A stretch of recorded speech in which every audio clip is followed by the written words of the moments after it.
Hello and welcome to Jeremy's Yorkshire Allotment Adventures on what is a very cold morning here in Yorkshire, and well, this is my first post of 2023.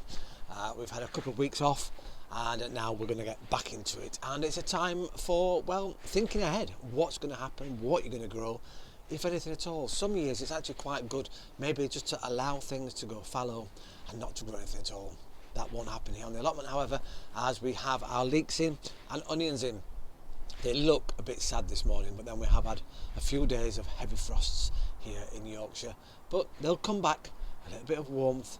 They're going to get covered tonight with a bit of fleece to keep them, well, hopefully happy and healthy for the next weeks to come. I've been out buying. It's that time of year, yes it is. And well, we're going to look at that soon. So sit back, relax, put your feet up, and you know what's coming next, don't you? Have a lovely cuppa.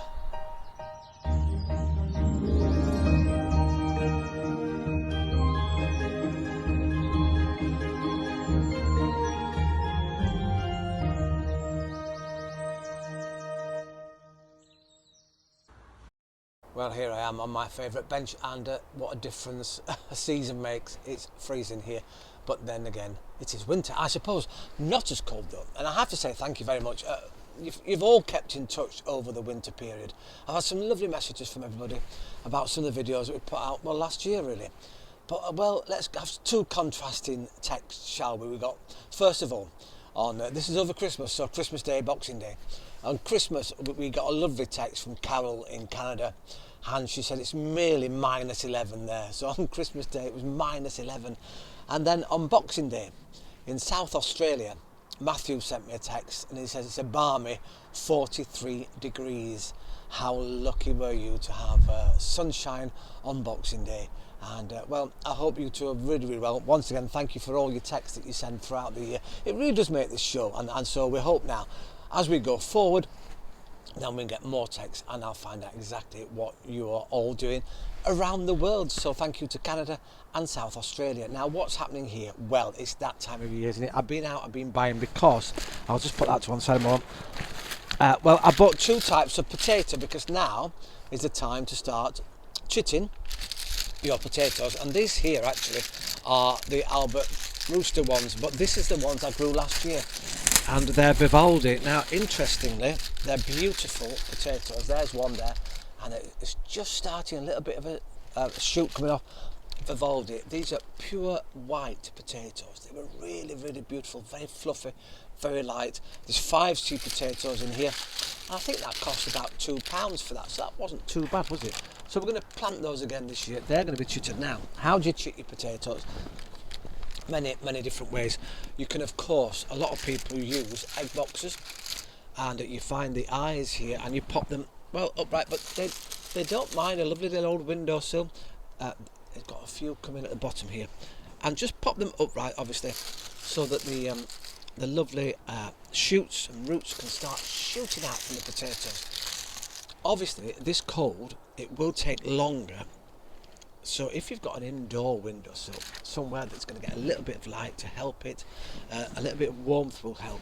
Or, as I've got here, my greenhouse here. And these were going to go inside the mini polytunnel greenhouse inside my greenhouse. So they're my Vivaldi ones. As I say, I've got 5 of those, and they're going to go at that side. Now these are called Willia. Look at those, a whole bag of seed potatoes. Now that, believe it or not, has cost as much as those. So actually I think these were £3, they were £2 something. And well, here we go. Let's open these now. I have to be careful with these because it says here you can't get into them. Pop those down here. Some of these are starting already, oops, to sprout. And these are universal potatoes, which means is they can mash, you can steam, you can roast, you can do all sorts with them. You can with those ones actually. These are more creamier potato, as in they're not pure white like the Vivaldi are, but these will come and you supposedly get quite a high yield from these. But you can see already the size of the tubers here. They're quite a large potato, so we're going to try and get those out, and we'll get those into the greenhouse. Now, what else am I going to be growing? Oh, look at that, that's really starting to come. It's really enjoying itself. Just been in my conservatory actually. So we'll pop those and I'll make sure that I know which is which. There's 5 in the world for a start. These are huge compared to the Vivaldi ones. Well, for my birthday this year, I've got for my daughters a bonsai tree kit. Isn't that exciting? And it comes with everything you could possibly want to try and grow little bonsai trees. And you've got your sticks, you've got 5 packets of seeds here, and you've got your little plant pots and your soil in there as well. It comes with everything, and it also comes with a pruning kit. Look at that, you get a little piece of shears and all the instructions on how to grow bonsais. Now, I've never grown a bonsai tree before, and we've got red maple in here apparently, Scots pine, Norway spruce, larch and dawn redwood, and well, hopefully it's a little starter pack and we can have a go at that throughout the year and see whether I can grow little miniature trees. And well, today is Chinese New Year. I'm filming on the 22nd of January 2023, and for those out there who know anything about Chinese New Year, this year is the year of the water rabbit. And well, luckily I think I'm a water rabbit, so fingers crossed. It's going to be a really lovely year apparently, so I look forward to that.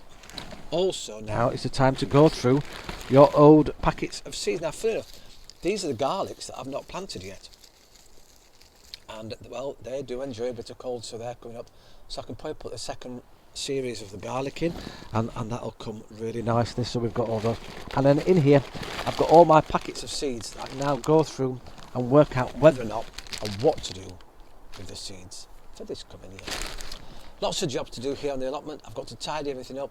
I've got to make sure everything's washed down so there's nothing taken from last season into the new season. Here we are at the site of where the green manure was, and it was growing really, really well. And obviously the cold snaps come, and we've had lots of rain though, and it's been really, really muddy and damp here. And it was solid ground today actually.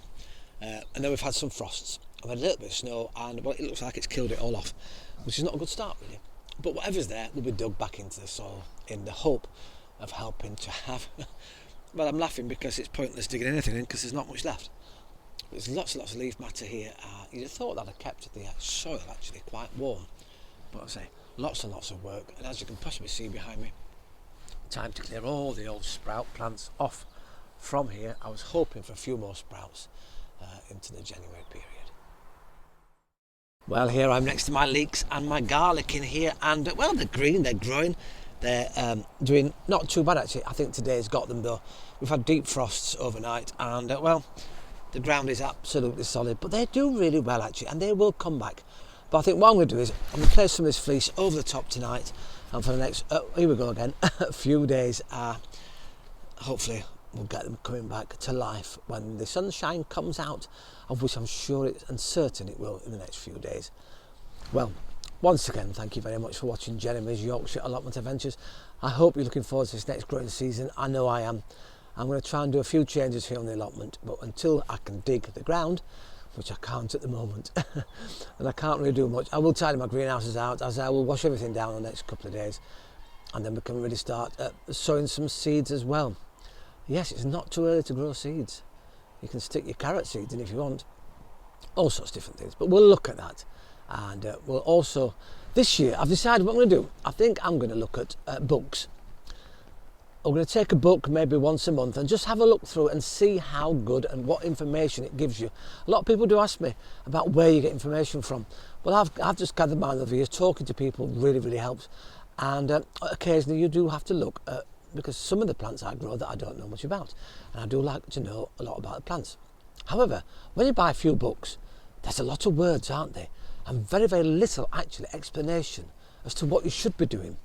I think people tend to write books and go, oh, let's put all this information in. But actually, you don't need very much information to grow a plant. But a lot of people seem just to waffle on. So I think we should look at a few books and see which are the best. Which ones give the best tips for growing really, really productive plants. And of course, you can buy different ones. You can get ones that do every single day on the allotment, or say month by month, what should be planting in January, and what should be doing in January, and February, March, etc. So we'll look at them all and see what happens over the next year. See if there are any good ones out there. Well, you'll never know, do you? Once again, thank you ever so much for watching Jeremy's Yorkshire Allotment Adventures. I'm looking forward to the next season with you all here on my Yorkshire allotment, and hopefully soon I can come down here without my coat on. Although, looking at the weather forecast, I don't think it's going to happen anytime soon. Ta-ra for now.